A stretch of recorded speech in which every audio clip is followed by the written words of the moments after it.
All right, everybody, we are going to get started.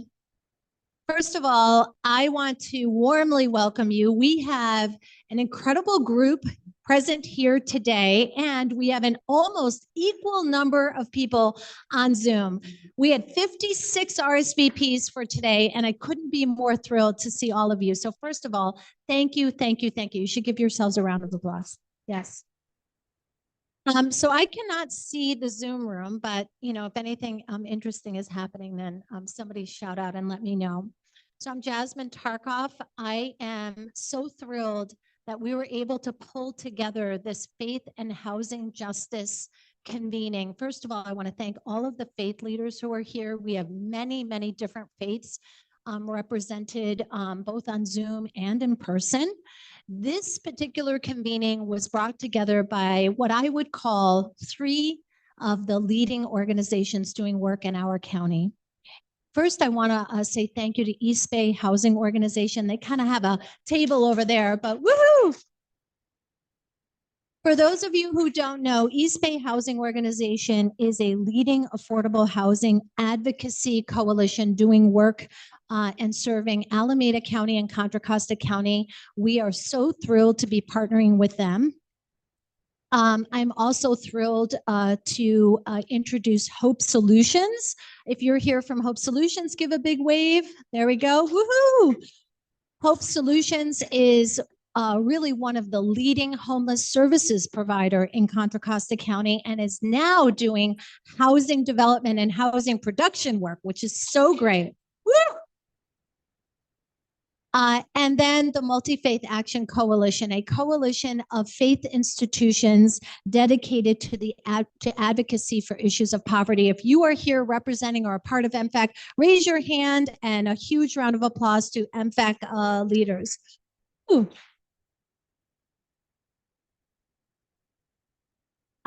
So I want to start just by saying a huge thank you to Pastor Marie and Concord United Methodist Church. Pastor Marie, wave right there. So thank you to Pastor Marie for hosting us, for your commitment to this topic, for always showing up. We are so grateful to you and to your entire community. And just some logistics. The restrooms, as you can see, there's a sign, are through that door and on your left. Carrie, how are we handling food? Folks have already gotten your food. So yeah, just feel free to eat and grab drinks in the back. We are not really going to be stopping for any kind of formal food eating moment. We're just going to keep plowing through. There's going to be some time for interaction, some time for learning, some time for reflection. So just keep nourishing your souls and your bodies as you need. And then I'm just going to turn it over to Pastor Marie, but I'm going to say, I just really welcome all of you to open your hearts and your minds as we embark on this really sacred and important conversation about faith, justice, and housing. Pastor Marie. Good morning. It's a lot of people, so my hair should be flying back. Good morning. Welcome to Concord United Methodist Church. I'm happy to host this event and I know many of you, and looking forward to getting to know you even more. I want to invite us to take a moment. Who rushed to get here? Who was wondering all night, did I pack this? Did I pack that? So let's take a deep breath in and just blow it out. Another deep breath in. And as we're blowing it out, let us release everything that will keep us from being present, keep us from being open to new ideas and fellowship, and allow the divine to lead us this afternoon, morning and afternoon. Please pray with me. Loving Creator of all, whose goodness fills our hearts with joy, we are thankful for the day that you have brought to us and allowed us to gather together. We are gathered to work in harmony and peace, to strengthen justice, to love our neighbors. And if we do those two things, we are healing the world. So to continue to be with us today, bless the food that has been prepared, all those who cultured it, put it together, grew it, and give us the food for the soul that will allow us to hear you speak and guide us today.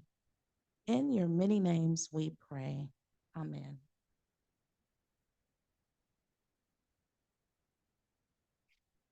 Thank you so much, Pastor. So we're going to turn to the first exercise. So hopefully you all had an opportunity to fill out a sticky answering the question, what does housing justice mean to you? And I'm going to ask William to come up here and Irma to come up here just for a minute. And what we're going to do is we're going to sort of look at some of the trends. Jasmine, you're working on Zoom, right? Okay. Are you? Yeah. Okay. Can I take this off? Okay. So let's have a look at some of the themes. So first of all, raise your hand if you answered in some way related to that everyone has a home. Yeah, I did. Yep. What does housing justice mean to you? Most of us, many of us wrote that everyone has a home, that there is housing for all, that no one is left to live in a tent or without shelter. Irma, do you want to talk about really where we see a lot of stickies in this area? Housing justice, accessible, affordable, safe place for all. Security, a place to call home, affordable housing. Ensuring everyone has affordable housing. Affordable housing for all. We have security, we have insanity.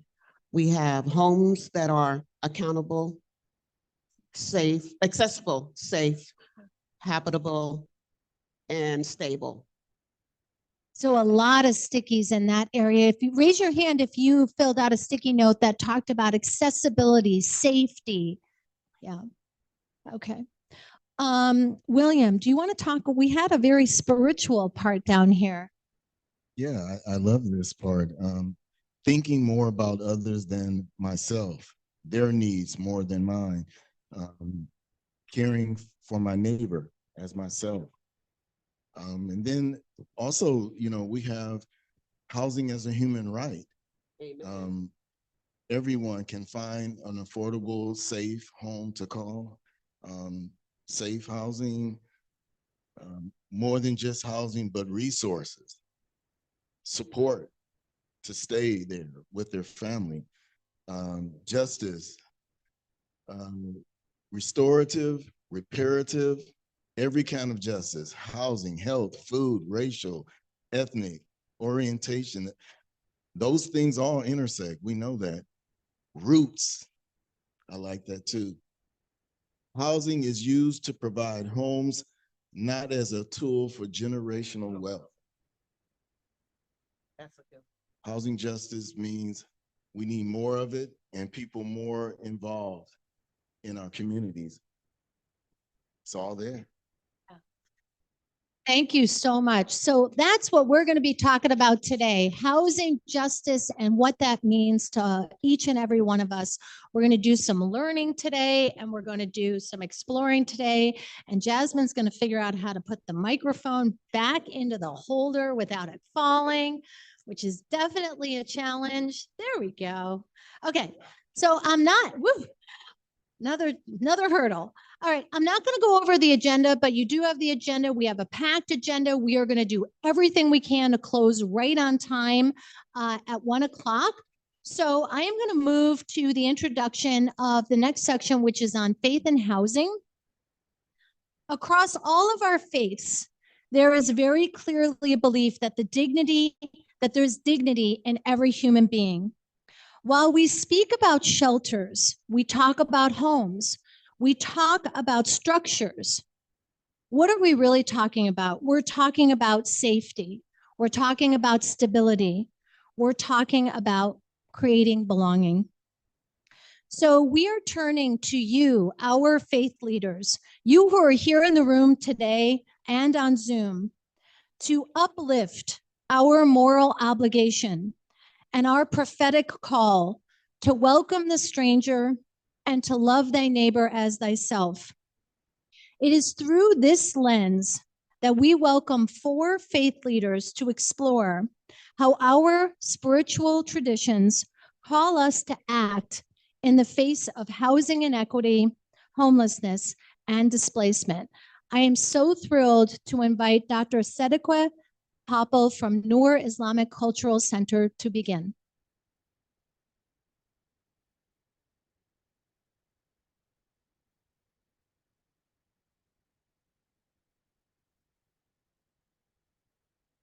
Good morning, everyone. Assalamu alaikum wa rahmatullahi wa barakatuh. My name is Sadiq Popal, and I represent the Noor Islamic and Cultural Community Center. A disclaimer that I'm not an Islamic scholar. I just do the paperwork for the Islamic Center, but I couldn't find the imam to do this presentation. So if you have any heavy-duty question, hold on for later on. So it's an honor and privilege to be here and to be included in this group. And thank you, Mr. Kali, for inviting me, including in this very group. And my topic, or our topic today, is what? How we deal with homelessness, justice and housing, and different religion. In Islam, the justice and homelessness or housing is based on the 4th pillar of Islam. In Islam, there are 5 pillars. The first one is what we call it Shahada, that every Muslim has to say that there is only one God and that Muhammad is his prophet. And the second pillar is that they have to pray 5 times a day. And I've listed that over there. I've been told that I have only 3 minutes, so I have to speak fast. So if I switch into Farsi, it's because I want to speak fast, so don't worry about it. Yeah. So fasting is another thing that for a month we fast, so that one thing is that it is just self, control and reflection. And the other thing is to kind of connect and relate and empathize for those that they do not have enough to eat on a daily basis, like the homeless people. So you really want to what? Empathize, to put yourself in the shoes of the others. And homelessness is one of those. And then the most important one that this housing justice comes under is zakat. And that means that money given to charities to provide homes, to provide food, to provide clothes for those that they don't have it. And in Islamic countries, in order to do that, they have an institution. I come from one Islamic country a long time ago. The name of that country is still Afghanistan. There's an institution called Darul Masakin. That means a place for the poor. So those that they cannot afford to have a home of their own, those that they, for whatever reason, they cannot work and cannot earn a living and make money to pay for their food and clothes, they are forced. It's not like it's out of choice. It's not like they have to choose. They go, if they're not, they can go and stay on the street. No, they're forced to go there.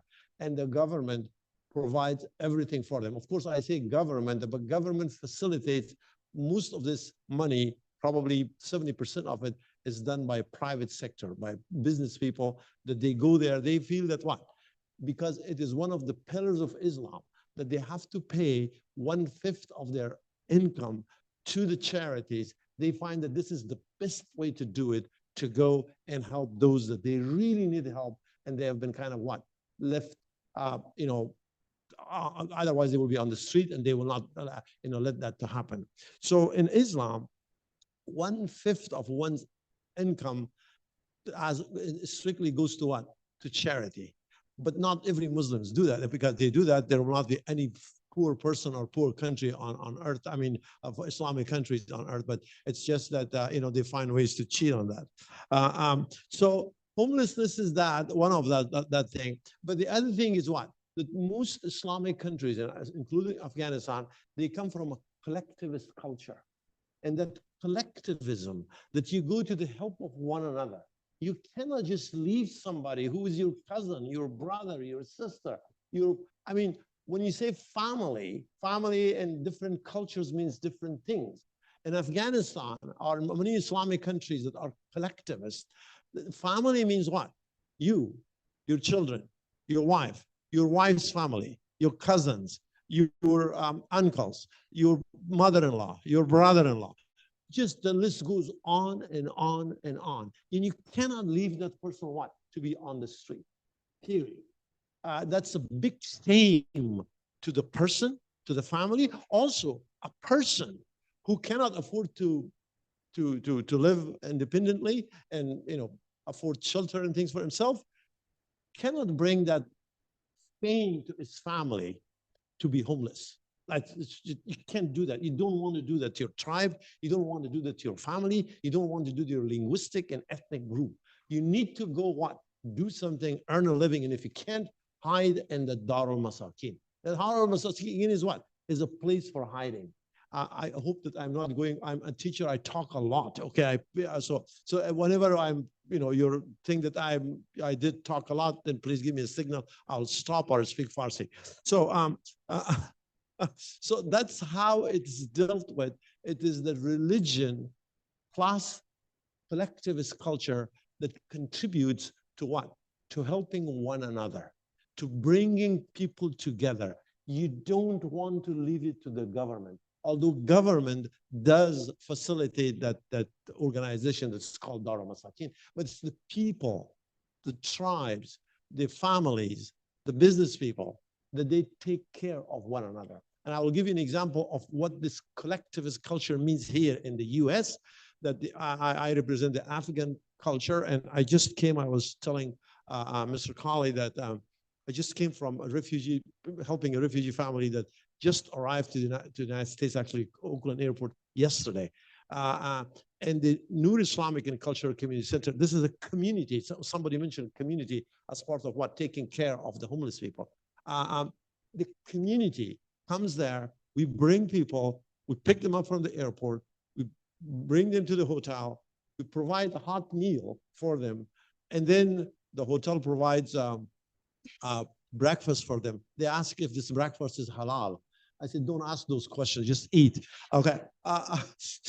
Okay, time is up. So, and then we need to go and find out what other ways with the community. On Friday, I will take them there. I'll ask everybody to welcome them and help them with jobs, help them with food, help them with clothes. My car is full of what? Clothes that I picked up from a donor. So that's the way it works. Again, thank you. I'm sorry that I spoke so fast. Again, salam alaikum. Thank you.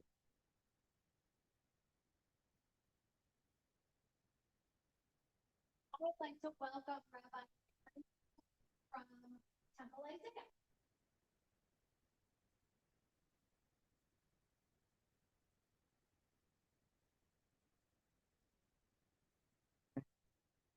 The new assistant rabbi at Temple Isaiah. I got here about 3 months ago. So it's been a wonderful introduction to the community, and I'm so honored to be here at Concord UMC and with the whole Housing and Justice Coalition. Given that we're Temple Isaiah, I thought I would bring at least one verse from the book of Isaiah, from chapter 58, which will be read in just a few weeks on Yom Kippur by Jews all across the world. And as you can see, Isaiah 58 calls us to share your bread with the hungry and to take the wandering poor into your home. Yom Kippur is generally a day of kind of internal reflection, of fasting and prayer and reflection. And yet we read on Yom Kippur about the importance of reaching out to others, who recognize that our faith journeys are not just internal, but call us to move beyond our walls. And we then have on our holiest days a really explicit responsibility to share what is ours with all of those who are in need. It also pairs together housing and hunger. And for in Judaism, it's a recognition that people have multiple needs and that we need to fulfill all of those needs. So in later rabbinic thought, there's an explicit law that says if somebody is needy, you are not allowed to have them sell their property in order to get assistance. That just because you are, you have some stuff, you still have needs in other areas, and we need to provide for that, the wholeness of a person and all of their needs. And that also comes to us from the book of Deuteronomy, which says you must open your hand and lend whatever is sufficient to meet their need. This in Judaism is understood to mean need as determined by the person in need. That is up to the individual to say, these are the resources that I need, not up to us to judge what is sufficient for somebody else. And so in Judaism, yes, housing, but housing is part of that broader constellation of justice, that having a house that is 50 miles away from your job isn't really housing justice. That having a house but no childcare doesn't really help somebody improve and grow in their life. And so for us, providing housing is important and an explicit requirement, but not just housing, to really understand that we are a community, we are individuals with multiple needs, and that we need to kind of recognize how housing justice implies so many different elements of our life. And so in Judaism, we really are called to reach out beyond ourselves, and to reach out to people to meet them where they are in all of their individual needs. Thank you.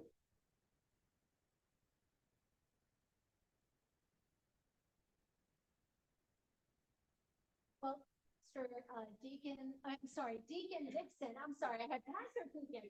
Deacon Nixon. You're promoted in my room from St. Bonaventure.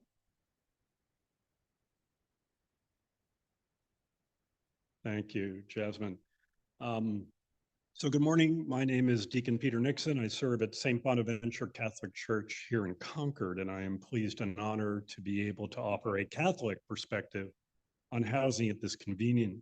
I can't certainly do a better job than Rabbi A.C.T.I.O.N. in elucidating that the scriptures that Catholics and other Christians share with our Jewish brothers and sisters bear witness to a God who has a special care and concern for the poor. The excerpt I have here from Psalm 35 is just one of many that speak in a similar voice. And if you read those scriptures regularly, you will find that a concern for those at the margins of society is a theme that is omnipresent and inescapable. And to deny or evade it is really to distort the biblical witness. In the New Testament, Jesus does something fairly remarkable by identifying himself with the poor. The famous passage from the Gospel of Matthew displayed on the screen has Jesus stating that how you treat the poor is how you treat him. And since Christians believe that Jesus is God incarnate, his words suggest that one of the key tests of the authenticity of one's relationship with God is whether one has a heart for the poor.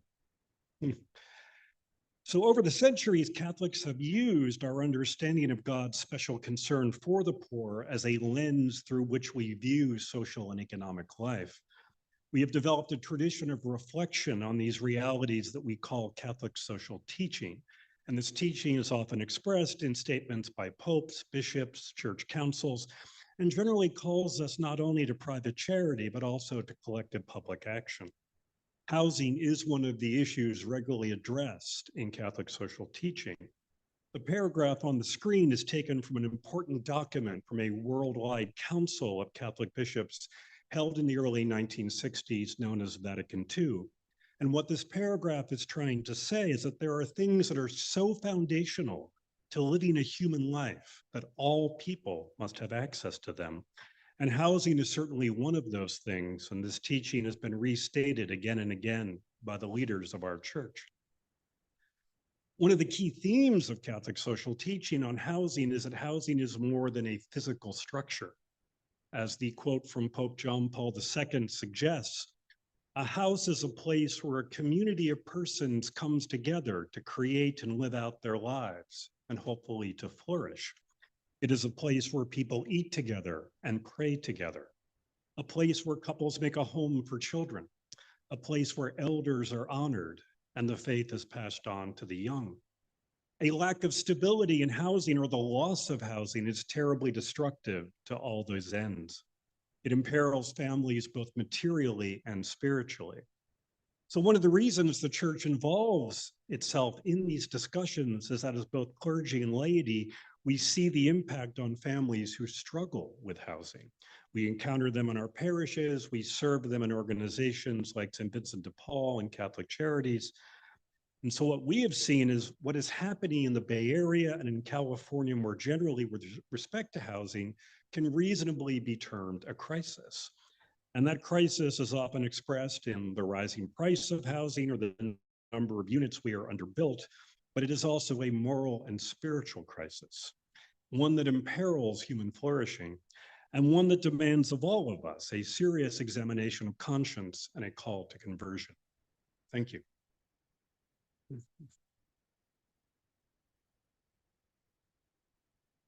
Thank you, Deacon. Now I'd like to welcome Reverend Dr. Leslie Taylor from First Christian.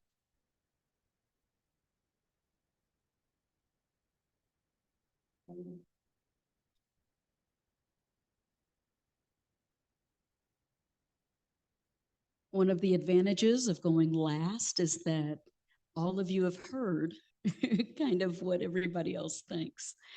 And one of the most important parts of all of that is that we all come from an Abrahamic faith. And so we all have the same core values, the same core roots. But let me just say this from a Protestant Christian perspective. As followers of Christ, and I wrote it down because I have 3 minutes, so. All right.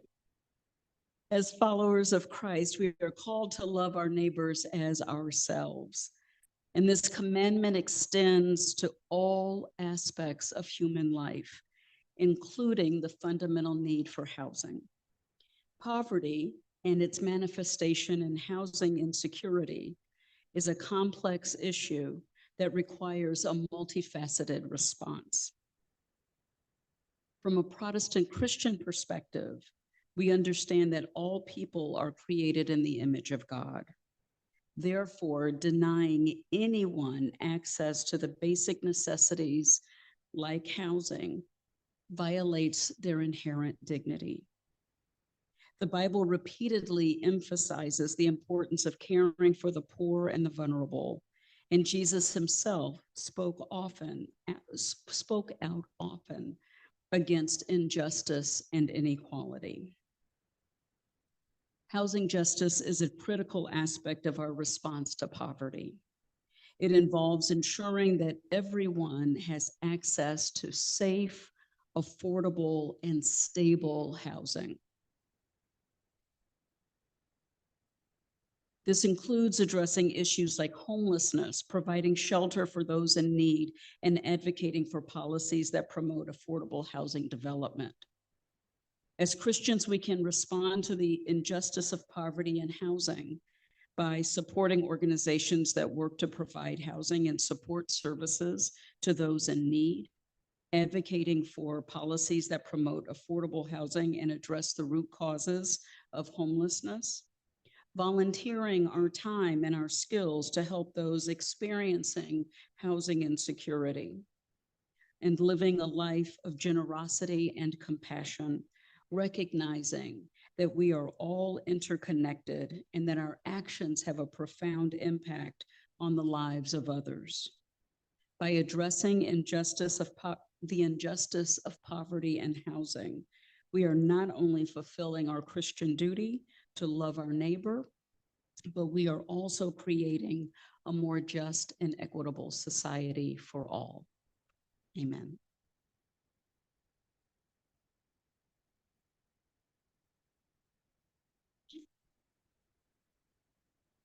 Wow. Thank you so much to all of our faith teachers today. So now is an opportunity for you, folks on Zoom and folks in person, to share a little bit with each other. We're going to break into groups of 2 or 3. I'd rather it be small because then you really will have a chance to share. We only have about 10 minutes for this. But what we thought you could do is share a story of a time when you successfully or unsuccessfully connected your faith teaching to housing justice advocacy in your congregation, in a public space. But I think all of us as people of faith, I hope, have rooted our advocacy in our faith tradition. And sometimes that goes well, and sometimes it doesn't go so well. And it's really important that we talk about both the things that are great and have worked, and also the challenges so that we can overcome those challenges together. So this is not meant to be a moment where we are just celebrating all the good and all the great moments when we did have success, though if that is your prominent story, we want to hear it. But we also want to hear the moments when it maybe was more of a challenge for you. So folks on Zoom, you're going to be put into breakout rooms, and we hope that you will share in your breakout rooms. And for all of you here at the table, just grab a partner and do some sharing. We have about 10 minutes for this.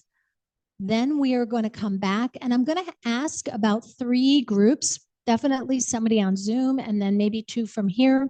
If we have time, we'll do 4, to share out something that really felt powerful, a powerful story. So start to also please be listening for that. Welcome. Okay. So share a time when you connected your faith teaching to housing justice advocacy.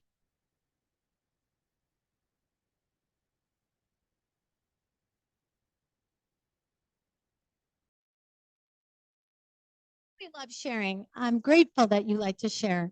Okay. It sounds like we had very vibrant conversations. I'm thrilled. We're going to do 4 share outs. We're going to do 2 from in person, and we're going to do 2 from Zoom. I'm going to turn to my colleague Jasmine to take the Zoom. But who wants to nominate somebody that they heard their story? Who should share their story? Okay, great. Our story. I like it. Stay right here and do it. Oh, Hello, everyone. So as we went around our table, I'm Elder Desi from Next Level Church. One of the things that was brought out was when we get a person that when we went through the process and they're able to get a place and they're working, what has stopped them was their credit. And as a realtor, I understand that. They don't care if you can pay it now. They don't care if you have 3 times the amount. The credit stops them. Another point that came out was for me when I go out, NAMI purchases the food, but sometimes with the encampments moving everywhere, we're talking about the down part of it, we got to search for them. We got to go out and look. They're not where they were. And because we can't publicize like we used to do on Facebook because the authorities go just shovel up their stuff, we actually have to go look. And when I say encampment, I mean encampment. I mean off the street, nobody can see them. And I often say we go in there, tiger, lion, bears. You know, the scripture, that's how it is. We don't have a van where they can come to us. The third thing was Deacon Nixon, no relation. That was what he said. They have an organization, you guys, and this is so phenomenal, where they have a church. Their churches do a tent-like cook thing where 2 times out of the 2 weeks, they can come to a different parish and get fed, basically families. And they go from church to church doing that. Let's give a hand clap for that. That was really, really, really something that stuck to my heart. Thank you so much for sharing. Okay, I'm going to hand it over to Jasmine Cardona from Hope Solutions. Hi, everyone. I'm managing those who are on Zoom. And so I did hear a story in the chat from Janelle Torres. She says that the pastor and staff help to preach and call for care for those who are poor and having housing insecurity, but many of the own congregation, they struggle with security and stability in housing. And so it's addressing those problems as a community, but also on a one-to-one basis. Thank you so much. So it's when our own folks are also suffering and need help, and that's really powerful. So thank you for sharing that. How about one more from in the room? Okay, Jane. Reverend Jane. Jane's fine. I want to share this because it's actually an unsuccessful story. It's a couple of unsuccessful stories. A couple of us had a similar story here. It's about trying to build affordable and low-income housing and provide tiny homes in the face of community opposition, where our faith tradition was actually turned against us, in the sense that we heard things like, well, how can you do this? If you say you're a Christian, how can you make us unsafe in our neighborhoods? How can you be wanting to destabilize our neighborhood? How can you be wanting to bring these people, you know, and make my children unsafe or make my property values go down? And so there's this sort of, you know, I mean, the Christian faith that I follow, you know, Jesus never said that if we followed him, we would be rich or powerful or safe or secure or any of those things, successful. But there's this sort of association right now between being a good Christian and being rich and powerful and well off and safe and secure. So.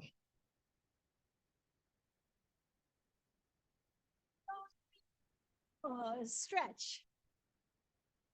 NIMBYism is alive and well, even in the faith community, unfortunately, right? But we got to convert them to YIMBYs. Yes, in my backyard. Yes, in God's backyard.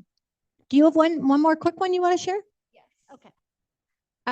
So talking about NIMBYism, Marie Muscati, she also says that the NISBYism within our congregation and without our congregation is a deep need to maintain the per status quo or just preserve what it is. And that is a big challenge. Mary, thank you so much. Wow, super powerful.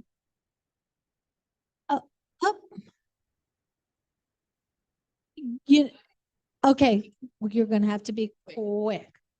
Yes, I had a challenge. We was at the city hall one day and I met a lady and she was in need of housing, not getting a house, but keeping her house. And I took her number down, we communicated, and I went through everything and I couldn't find anybody that was paying rent or nothing like that. So I asked her, what is your profession? She said, I do childcare. That was good. So I started looking for people that needed childcare. And I referred 4 people. Out of the 4, she got 3. It helped her make her rent. So sometimes we have to go around the corner a little further and do it. Thank you so much, Pastor Van. Pastor Van is known to take the mic. And when she does, she is moving mountains. So, all right. Thank you. I hope you enjoyed that opportunity to share and to reflect. And now we're going to shift a little bit into hearing about the state of affordable housing and homelessness in Contra Costa County. I couldn't be more proud to introduce 3 friends, colleagues. These are housing policy consultants with Hope Solutions, part of our resident empowerment program. I've had the privilege of working with them for the last 3 years on community organizing and developing policy that is grounded in our community organizing and in the experiences and stories of people with lived experience. Irma Baden, Deborah Carney, and William Goodwin. And I'm going to start by introducing Deborah.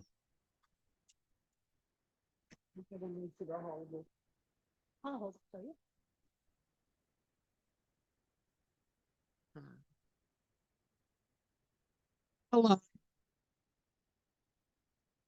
My name is Deborah Carney. I'm here to let you know there are over 9,000 people unhoused in our community. Which brings me to Rose. I met Rose in July in Lucky's parking lot. I used this parking lot to go to the store. After going by several times and seeing this car with 2 kids, running around the car, I approached Rose and asked her if she was homeless. Rose said, yes, with my 3 kids, we live in my car. You know, there are 627 homeless families in Contra Costa County. Rose went on to tell me her youngest is 7 months old and her 2 kids, who are 5 and 6, are autistic. Did you know that there are 1,043 children under the age of 18 who are homeless? To add insult to injury, Rose had an apartment, but the dad was abusive. Can you imagine that? 1 out of 4 homeless people also experience domestic violence. Rose moved in with her girlfriend who had Section 8.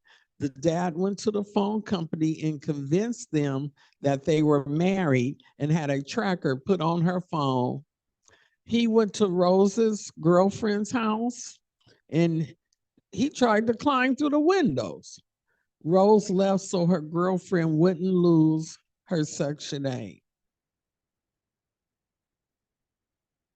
Rose was set up with CORE, Coordinated Outreach Referral Engagement Program. They were going to send her to Marin City, but there were no family shelters available. The only family shelter in Contra Costa County is in Martinez, and they are full. She was referred to Stockton, but their family shelter was also full. Can you believe there are no family shelters that no family shelters that Rose and her precious 3 children could go to? In my opinion, there should be at least 1 family shelter in each city. We have to do better than this. How do we accept that we have no safe and stable housing to offer this family? Rose really liked to stay in her community because her kids are in a really good autistic school in Brentwood. I'm working on contacting Dave Clark from Channel 2 News to see if he can help through the Autistic Foundation he works with.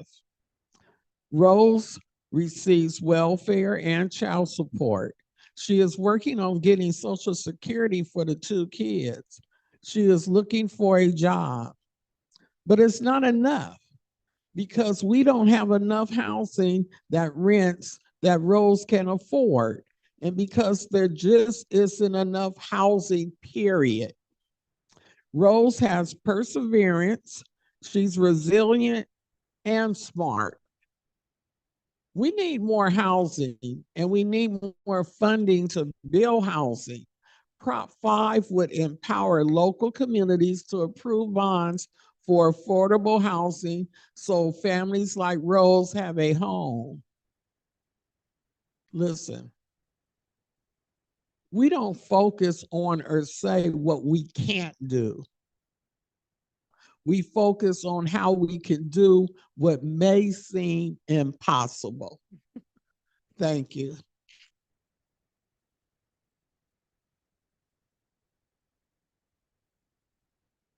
Thank you, Deborah. Deborah is a source of a lot of inspiration for our team. I'm now going to welcome up Irma Baden. Hi, everyone. Thank you for being here. My story as a Section 8 voucher holder started in 1984. I was couch surfing with my 2 daughters after our apartment had caught fire in San Francisco. We moved to Berkeley, couch surfing at a relative's house. In 86, from 84 to 86, I was without a place to call home. Berkeley Housing Authority was giving out vouchers at that time. It was the summer of July. I stood in the line, long line, but it prevailed. Once I applied for my voucher, I received it in October. During that time,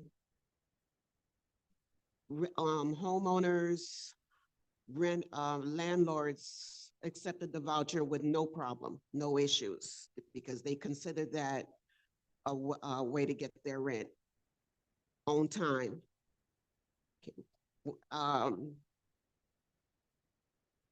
In those days, I always said, like I said, in those days, vouchers, you could find any housing. From 86 to 2000, we were in our house. I moved to San Francisco. Once again, my house got sold and I was couch surfing again. This is when we started to recognize, as the time progressed, landlords wasn't accepting it. They didn't want nothing to do with it. And at that time, by then I had 3 kids. So ended up in Vallejo, where I was staying with a friend of mine who allowed me to sleep on her sofa with my kids. Through her, I was able to get a townhouse, 3-bedroom, and he was willing to take the voucher. I stayed in that house for almost 10 years. Once again, I'm back on the market again, house hunting, because my house got sold.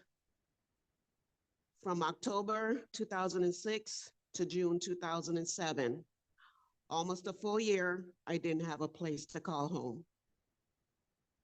And then I ended up in Contra, Costa County. I almost think it was meant for me to be there. But through the Lakeside Apartments manager, she offered me a place because vouchers was not being accepted no more. I mean, no matter, even if there's the 2 owners, one might say yes, but the other one might say no, and that was my dilemma. And so I moved into my apartment in 2007 of June,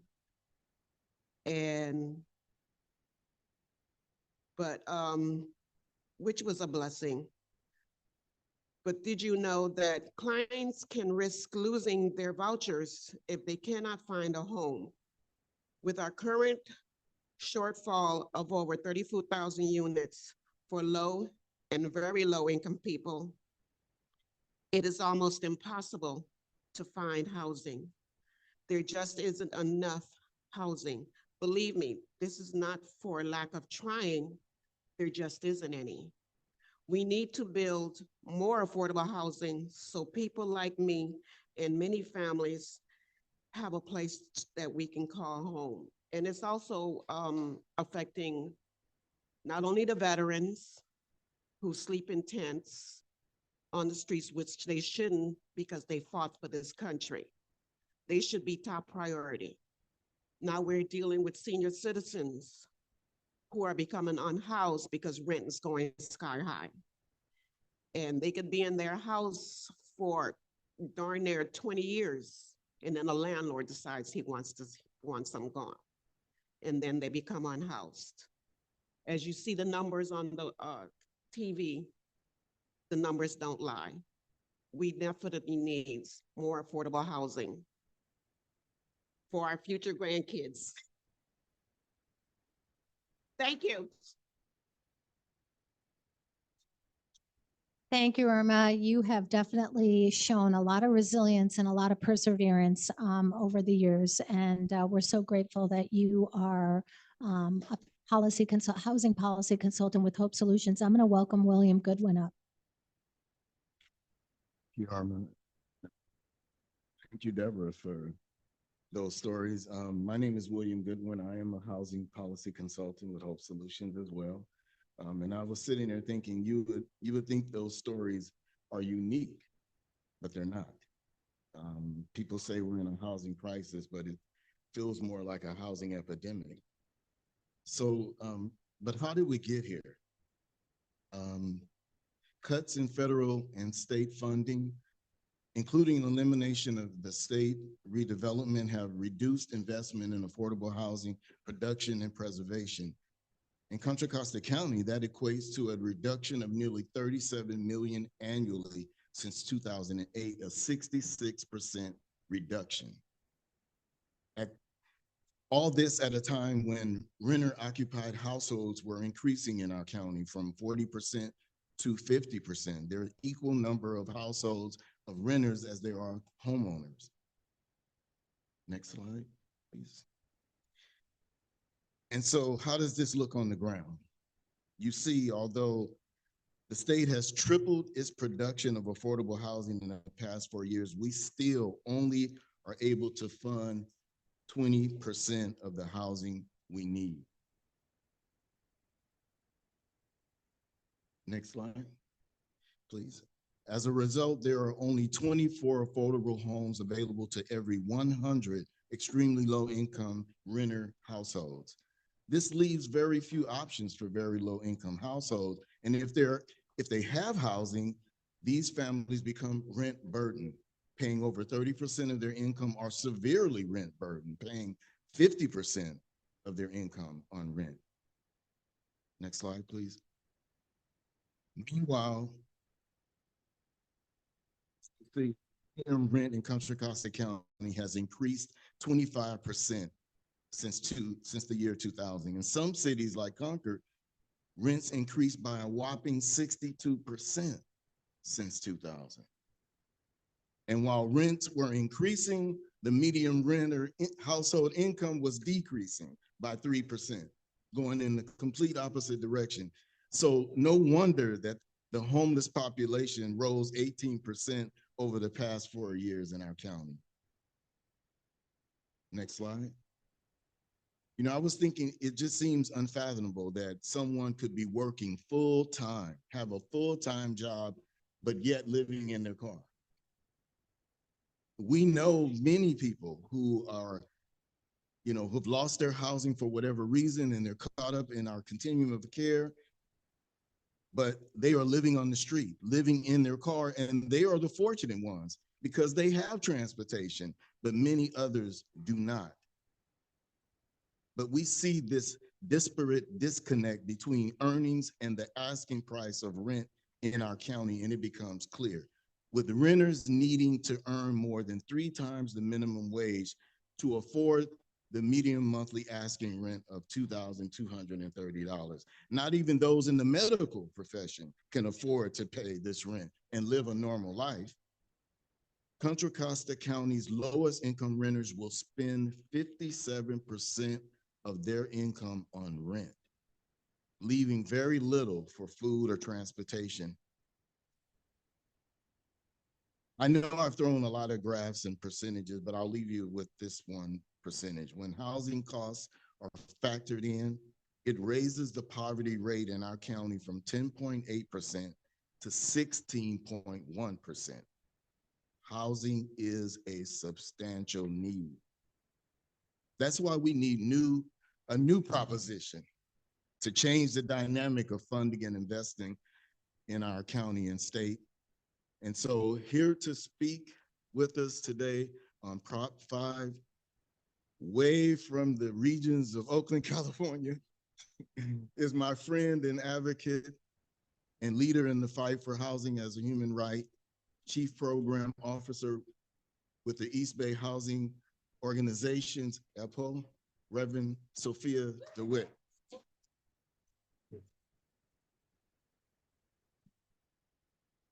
Good afternoon, everyone. Very happy to be with all of you. Thanks, William, for the wonderful introduction. William is one of our fabulous board members at A.C.T.I.O.N. I know he's also a board member with Hope Solutions. So he does lots of great things in the community. As William said, I'm Reverend Sophia DeWitt, Chief Program Officer at East Bay Housing Organizations. And as you heard, we're the leading advocacy coalition in Alameda and Contra Costa County for affordable housing. I'm here today to speak about Proposition 5, which will be on our ballots in November and is a significant opportunity for all voters, and especially for voters of faith, to help address our affordable housing needs in the community. Now, we've heard already this morning that our faith teaches, all of our faiths teach, whether it's Islam, Judaism, Christianity, all of our faiths teach that that caring for those in need is a collective responsibility, that housing is a key need, and it's not just about a roof over one's head, but it's about a place to raise a family, build a life, that it's core to one's identity to have a place to live, and that often the places where we live say a lot about our personalities and what we value, you know, the things that we hang on our walls, the books that we might have on our shelves, our, you know, our sheets, all those things is all personal to us, right? So a home, it's not just a house, it's a home. It's a place to feel safe and secure in. So we've heard that. That was something the Pope said to us a number of years ago, previous Pope. And we know that because all of us have inherent dignity as human beings, we all need certain things in our lives, and we all need those needs to be cared for. And if we cannot care for those needs ourselves individually, we need the support of our wider community to help us with those things. So we've heard that, and we've just heard about the extreme need for affordable housing in our community and how that affects individuals and how that affects our wider society. So all that brings me to Proposition 5, which, as I said, is on our ballot for November. And Prop 5 is very important because our state is facing increasingly serious challenges. William said the state is producing 20% of the affordable homes we need. By some measures, it's only 12% of the affordable homes we need. So somewhere between 12 and 20, still not enough, right? So we've got that problem, but also in our state, our roads and our water systems and our emergency response systems are aging and they're unsafe. You know, a few weeks ago, there was media coverage about lead pipes in Oakland schools causing lead in water. All those things need to be repaired. And the roads and the water pipes, all those things, that needed infrastructure is also needed to support new housing development, including affordable housing development. So that's very important. And then as we look at preparing ourselves and trying to mitigate climate change, those infrastructure needs are super important as well. So Proposition 5 will allow local communities to have more power and authority to decide to address their own needs for affordable housing and infrastructure by allowing bonds for affordable housing and infrastructure, local bonds, to pass with a 55% vote, as long as those bonds have strict accountability and oversight written into, you know, how they're going to be managed. So it's a key opportunity. Being able to pass those bonds with a 55% vote is going to allow, it's going to make it easier for those bonds to pass. It's going to make it easier for even perhaps a local bond someday, some year, if we pray hard enough, to pass out here in Contra, Costa County to help address the housing needs that we have, right? And so that's a key opportunity. And it's also related and important to faith communities, who I know a lot of faith communities out here also worked on SB4, the Affordable Housing on Faith Lands Act, right?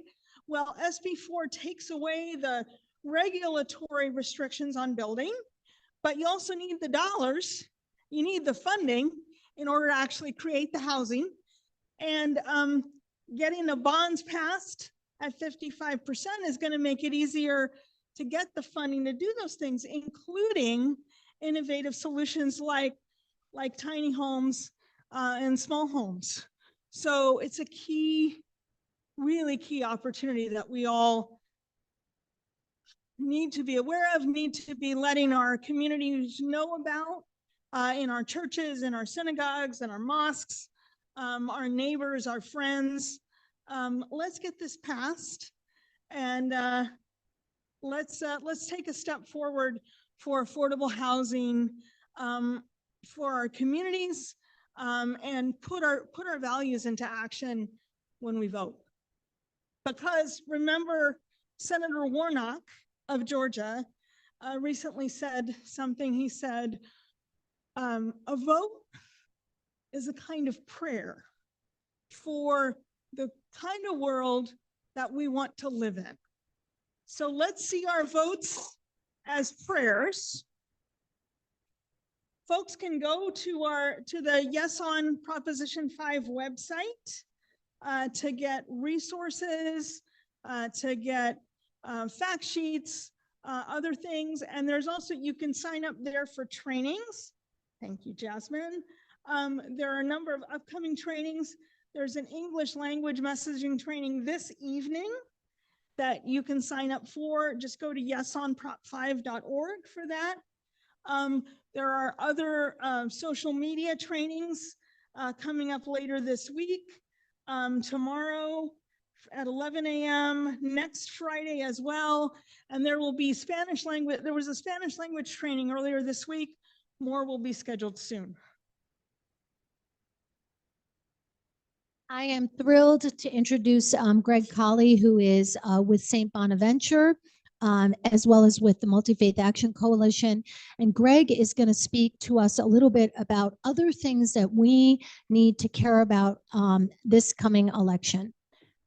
Well, she said, I'm Greg. I'm with the Multi-Faith Action Coalition and also St. Bonaventure here in Concord. This election season, Prop 5 is an incredibly important action item in the work of eliminating poverty. But we have a number of other opportunities to vote as prayers for the world that we would like to see. And I want to review a few of these with you. It'll be brief and it's going to be fast paced. So I hope you'll keep with me, be able to keep up with me. Specifically, we have 3 other ballot items, another one on housing, 2 other housing items that are not on the ballot, and 2 of these are recommendations from our Racial Justice Task Force. I'm going to review each of these in turn, and then this section will conclude with a brief report on voter registration from Jasmine Cardona. This is, like I said, it's going to be relatively quick. All this material will be available on our website, and we'll be reaching out to you with emails to steer you towards specifics. So you don't have to write all this down. It's going to be available to you in other ways. Next slide. Our first item relates to those who rent in this state. Proposition 33 prohibits state limitations on local rent control. It will surprise none of you for me to point out that for far too many, being a renter is a sure way either to remain in poverty or to be thrust further into it. Escalating rents are taking a bigger and bigger portion of inadequate paychecks. But let's review what Prop 33 is. First, it does not create any rent control laws. Instead, it simply repeals the Costa-Hawkins Rental Act, which was passed in 1995. That act meant that no local rent control could be imposed on anything built after 1995. With the 1995 state law in place, local governments are not free to decide which rent policies are the best in their communities. This has been attempted twice before in 2018 and 2020. Both prior efforts were supported by the Multi-Faith Action Coalition. Next slide, please.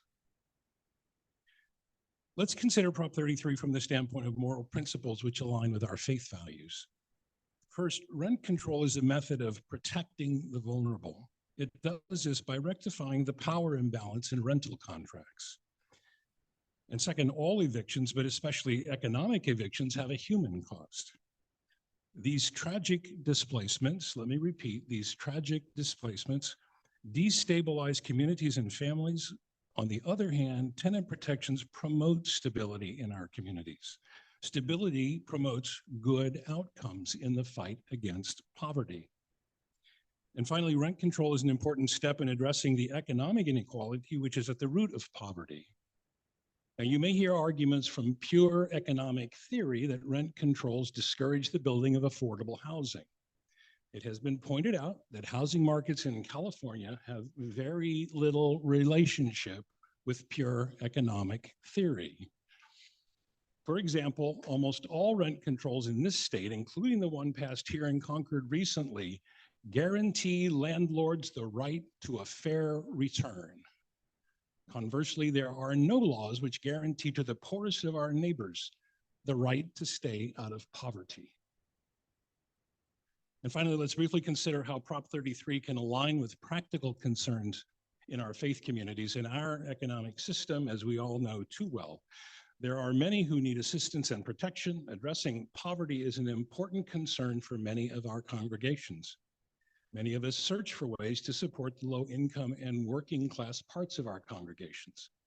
Many of us have active support efforts for those in need. Anything which reduces the number of clients for those ministries is worth considering. Prop 33 is about letting local governments decide the best way to create local balance and stability of how best to build and sustain community. Now, our Housing and Shelter Task Force is in the process of reviewing Prop 33 and hasn't yet made a recommendation to our steering committee. But as I mentioned, we supported both prior efforts which did not pass. The opponents of rent control have much deeper pockets than the tenants. This is simply the reality in this part of our work to eliminate poverty. Next slide. Now let's turn to Prop 6. This is an opportunity to end legal slavery in California. And yes, a specific form of slavery is still legal. It is in the state constitution. Prop 6 was put on the ballot as a result of the passage of Assembly Constitutional Amendment 8, which we supported. What slavery is still illegal? Involuntary servitude as punishment for a crime. Slavery means forcing work and withholding compensation. This still occurs with a high proportion of prisoners in California's penitentiaries. This proposition would end that practice. Instead, it authorizes giving credits to those who work. Incarceration is still a punishment, but this would end the economic penalty of slave labor. On a moral and practical level, this proposition is aligned with our faith values. Work is valued in our faith traditions. Slavery is not. Detention for crimes remains a fair response. But prisoners should be allowed to work or to decide to pursue any education or rehabilitation program that is available to them. These are proven to reduce recidivism. On a practical level, that prison slavery is still allowed in California means that some racial groups are disproportionately impacted, those who experience disparities in arrest and sentencing. We support the passage of Prop 6, and we encourage all faith communities to do the same. Next. Let's turn to Prop 32, which would raise the minimum wage to $18 for specific employers. Many of our faith traditions recognize the need, the moral imperative of a living wage. This is, on a practical level, rarely what the minimum legal wage actually is. And no, $18 an hour is not a living wage in California. Briefly, Prop 32 applies to employers with more than 26 workers. It will apply to employers with less than 26 workers at a slower pace, 2 years to implement. And the inflation adjustments that are part of the minimum wage regime in California will be put on hold for a couple of years until 2027. Our jobs task force has supported various campaigns related to raising wages in the past, and our racial justice task force has recommended support for this proposition. Let's consider the moral and practical dimensions of this ballot item. Living wages are a right. Payment is a duty. Living wages are a key indicator of a just economic system. This is not just about pay, it is about decent working conditions. Fair and living wages are a primary means of reducing poverty. Fair wages are a central component of employment terms which respect the common good, the conditions under which human dignity is properly served. Business enterprises should be designed to support the common good. Many do not unless they're compelled to by law. Living wages support family stability and more robust development of children and communities. So we support the passage of Prop 6 and we encourage all faith communities to do the same. Finally, I want to briefly review a couple of housing topics which are not on the ballot, but which are active and ongoing in local government. The first is affirmatively furthering fair housing. That's a mouthful, so it's referred to as AFFH. Since 1969, California has required that governments plan to meet the housing needs of all residents on an 8-year cycle. This housing element is an integral part of cities' general plan. To foster fair housing, a fair housing approach to meeting these needs, in 2018, an addition was mandated to this planning responsibility. This addition promotes fairer access to good outcomes with some zoning changes. This means that AFFH is an equity measure in state law related to local government's legal responsibility to actively plan for how the housing needs of all are met. It promotes higher density zoning with a mix of affordability in areas which have high resources and therefore better outcomes in education, health, and employment. It is based on the premise that there should be greater affordable access to high resource neighborhoods in our cities. AFFH is state mandated, but is a local action by city councils and counties. It is a purely local issue and a relatively technical one at that. Through both misunderstanding and lack of what I'll gently call moral clarity, there has been considerable resistance by those who already live in high resource areas. In a recent AFFH presentation here in Concord, many residents were focused entirely on their concerns about how such rezoning would affect their property values, how higher density would affect their traffic and parking experiences, and how they didn't want, and this is almost a quote, low-income residents in their neighborhoods. So my recommendation is to follow closely AFFH work in your cities to provide moral guidance and to encourage your congregation members to participate with open minds. The City of Concord is offering a Zoom-based AFFH community input session tomorrow night. If you want to learn more, check their website to register for it. And last but not least, as you're all well aware, there have been negative developments with regard to the unhoused among us. State and local governments have become more aggressive with the sweeps, which destroy encampments, but without providing sufficient places for those who are displaced to go. This is a result of the Supreme Court decision, which enables the criminalization of being unhoused and political pressure to simply make them be gone from our sight. We have much work to do in this area as well. Wow, I really loved the combination of the moral imperative with the practical imperative. I thought that was just so great, Greg. So thank you so much for that education and for lifting up these other very important pieces. It's now my pleasure to introduce Jasmine Cardona, a new member of the Hope Solutions team. She's a policy manager at Hope Solutions. I want to say before I bring up Jasmine that about a month ago, we did a Faith Leader Advisory meeting in Antioch. Several of you are from Antioch. Thank you for being here, some on Zoom. But it was at that time that we heard about your passion, Faith Leaders' passion for voter registration. Many of you are doing direct service work. Many of you are engaging with the unhoused and housing insecure, and you told us that you cared about voter registration.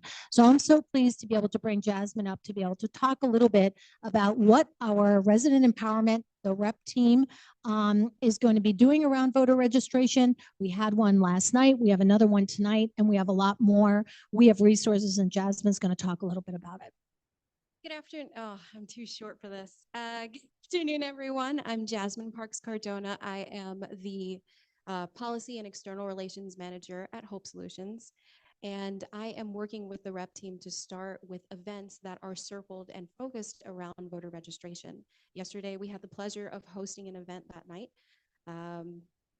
And the outcome was underwhelming, and many of those people who attended did not want to register. I got some responses that were saying, I don't even like either of the two candidates, so I'm not going to register. What's the point? And that is some of the criticism that I'm hearing. And it's important as our faith leaders and as our lay leaders and organization leaders to remind them that registering to vote doesn't necessarily have to do with those two people who are named at the top of the ballot. It's also all of our local and state leaders as well. And those are the changes that are going to affect.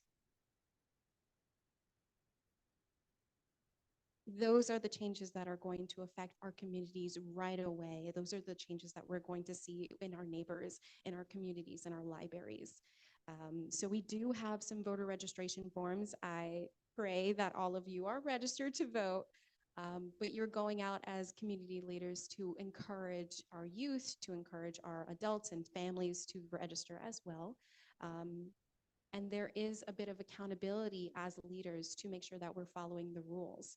I just attended a training for voter registration where I was shockingly surprised at some of the restrictions that are there when you have the form. So when you have the form, there can't be food out or any incentives. That's something to keep in mind. Even something as small as stickers can be an infraction. Another thing that I want to keep in mind is that as we take into account new voters, they can vote online or they can vote in paper. But there are some nuances that you got to keep in mind as you're encouraging people to vote or encouraging people to fill out the registration form. So if their signature is different on the registration form that it is at the DMV or for their state driver's license, that's something to keep in mind as well. There's a full list that MFAC has, there's a full list that Multi-Faith and Action Coalition has put together. And it is also available in the back. So when you have have a chance, just pick up those voter registration forms and the FAQ form. And if you have any questions, please feel free to reach out to me. Thank you. Thank you so much, Jasmine. And now it's my pleasure to introduce Melody Howe-Weintraub with the Multi-Faith Action Coalition and Temple Isaiah. Melody is going to talk us through now, what can you do? So you've gotten a lot of information, you've been grounded by faith leaders, and now it is our moment to share with you what you can be doing now to take this information back into your communities and help to mobilize support. Melody. Well, I'm very grateful to be here this afternoon as well. And I feel so empowered by all of this great information and hope that you do as well. I felt the grounding of those faith teachings, and I also felt inspired and concerned by the real stories of what's going on in our community. The stats, of course, are always helpful for some of those folks in your congregation that need them. So if you need to refer to those slides at a future time, don't hesitate. So we take all that in, and now we have to put it into action. And I know one of the things that some of you might be thinking about, if you're a faith organization or a nonprofit organization, I can't do that, right? People think, oh, I'm not allowed to be involved in politics. Well, this is not politics. This is policy advocacy. And this is completely legal. You can talk about things on the ballot as long as that is not a candidate. You cannot talk about any candidate, even if it's somebody who's running for city council, who's a member of your congregation. You're not supposed to talk about them and tell people to vote for them. But you can ask them to vote for Prop 5, and you can ask them to vote for other propositions propositions. That is completely 100% legal. So I want to put that out there first because that often comes up as a question. So what can you do? We have on one of the QR codes is a form for you to fill out for what you are willing to do. And there's lots of great ideas on there. And I hope that we have enough time to see if there's other ideas. But you can, most importantly, we want you to educate your congregation and get them out to vote, whether it requires them to register or to find their polling place or to know that they have a ballot coming to them in the mail. We want you to tell them about all of that and tell them about these important propositions. But you can also give a sermon on it. There's all these faith teachings we heard today give you the grounding to talk about these issues from the pulpit. So I encourage you to consider doing that. You can have information. We have a information sheet in the back, and we also have it available to you on a QR code so you can print them yourself. You can have them at your church service, and afterwards have it at the coffee, have it at a gathering that's at your congregation, and tell them about it separately from the program they attended. And then one of the things that comes up a lot is you can put it in your newsletter or your bulletin and let people read it on their own. You don't have to just always be talking about it. It just can be a constant reminder, even if it's just about voting. So how do those ideas sound? Do you guys think that those are doable? Does anybody have any other ideas of things they could do in their congregation? That's where we bring in our police chiefs. That's where we do all the things that we want done locally in our city. And it's so important that we remind our congregation that it's the good attitude. And then you pray before you go and cast your ballot. So you ask God for guidance and leadership so that you're guided in the way that God would have you to cast that vote. Thank you. Any other ideas? Doug? So I'm Doug Leach from Danville Congregational Church, and we're about to have a web page go live on the Danville Congregational Church website, which is basically a voter guide for intended primarily for people in our congregation, but it's available for everybody. It's not quite up live yet, but it will be by next week. Includes lots of resources, including links to recommendations on the propositions from the League of Women Voters and from the Friends Committee on Legislation of California. And by the way, both groups say yes on Prop 5, yes on Prop 6, and yes on Prop 32. We are having our own forum on the propositions, pros and cons, and recommendations at Danville Congregational Church on Sunday, September 29th. Those are great ideas, Doug. And if anyone else wants to consider having a forum or an educational program at their congregation, please reach out. The 3 sponsoring organizations here today would be glad to help. I know Reverend Sophia will send speakers, and we can help as well. Hi, I am Chaplain Geraldine Bluford. I'm sorry, I didn't get a chance to introduce myself. I am from Contra Costa here locally. And what we are doing on October the 8th, I know that your church is having something on the 8th, but we are calling for the entire community of Contra Costa County. October is Mental Health Awareness Day. And on October 8th, we are calling for all spiritual leaders, faith organizations to meet us at the county administration building. It's our National Day of Prayer. We are praying for the unsheltered. We are praying for those impacted by mental health challenges. We are praying for the entire county, and we are doing a special prayer for the nation because this nation needs prayer, and it takes all of us The Bible says, where there are 2 or 3 that are gathered together in his name, there he is in the midst. And we can show this county, we can show the unsheltered. We have to pray about the situation. My thing is that there's all these empty warehouses. Nobody should be outdoors. House them in the warehouses. Get people to volunteer and work or give them jobs. They don't have to stay out on the street. They don't. This country has enough money and enough resources that every head should have a roof over. So it's all about the legislation, the government legislation and the local legislation. And it's up to us to pray without ceasing about these things. And so I have some information. Please come out and pray with us. If you can't come out on October the 8th at 8 a.m., then pray at 8 o'clock. Stand in agreement with us as we pray to make change. Thank you. Thank you so much, Chaplain. So folks, you're probably looking at the time. You can see the clock. We only have about 10 more minutes. We promised to stay on time.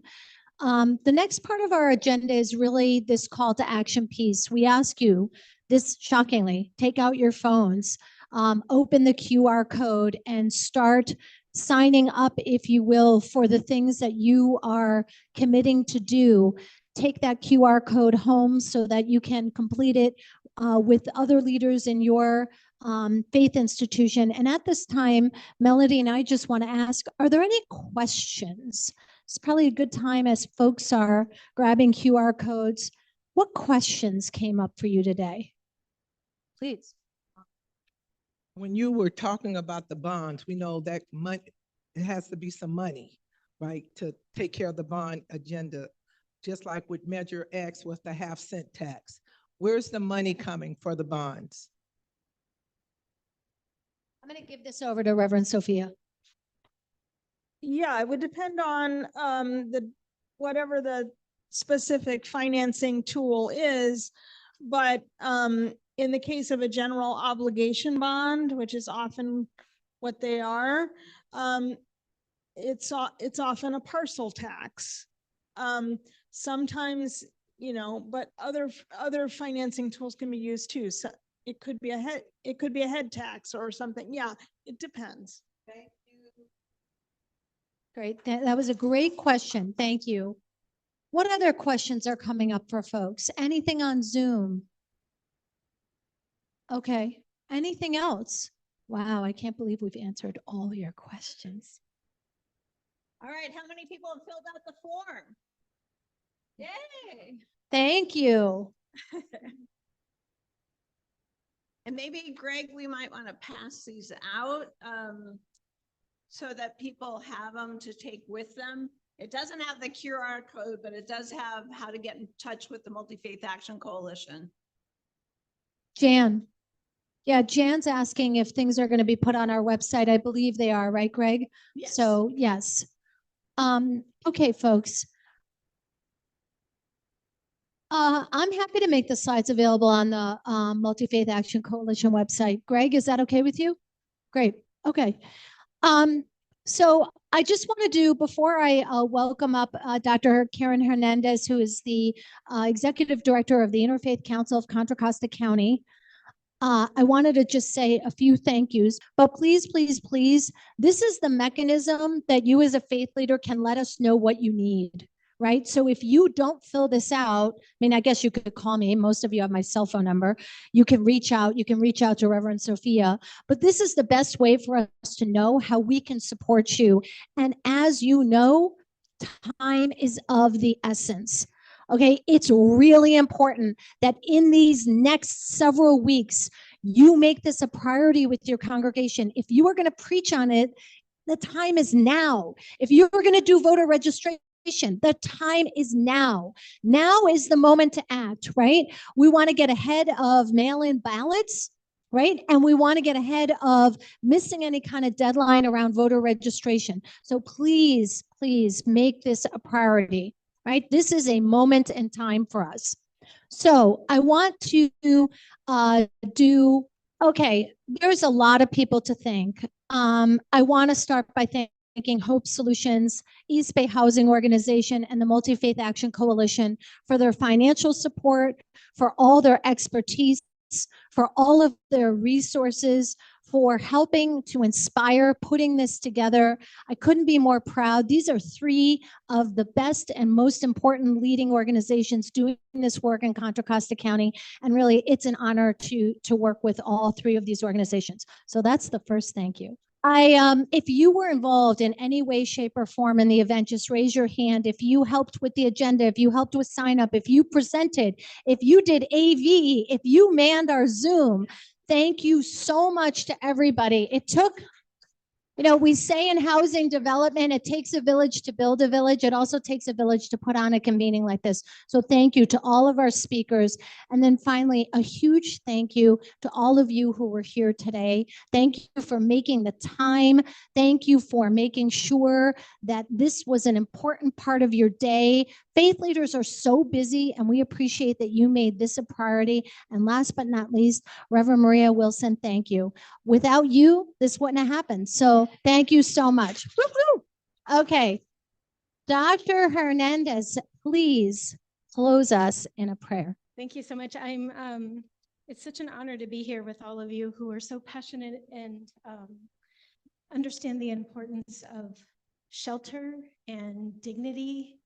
And, with housing comes access to enough food, access to education, healthcare, all of the things that we as human beings deserve and hope for.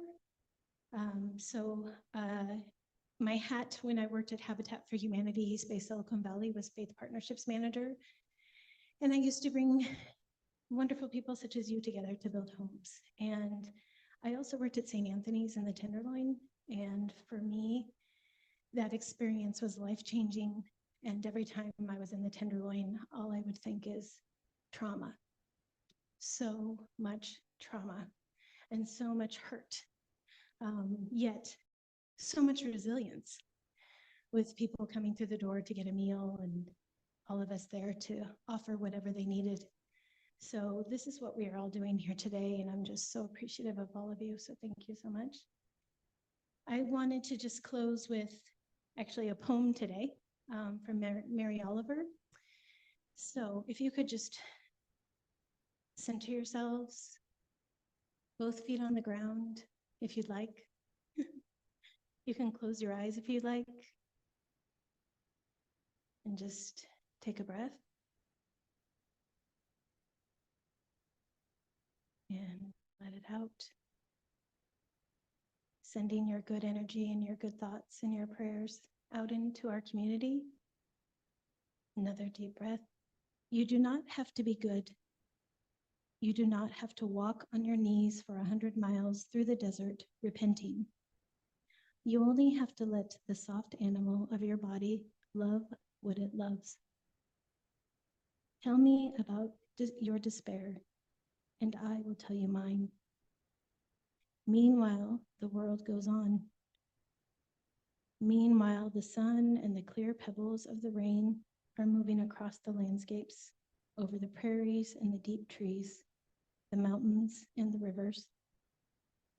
Meanwhile, the wild geese, high in their clean blue air, are heading home again.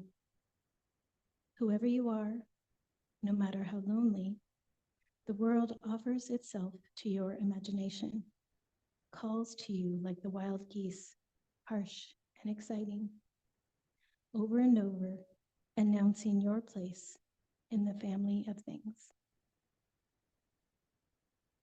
Thank you.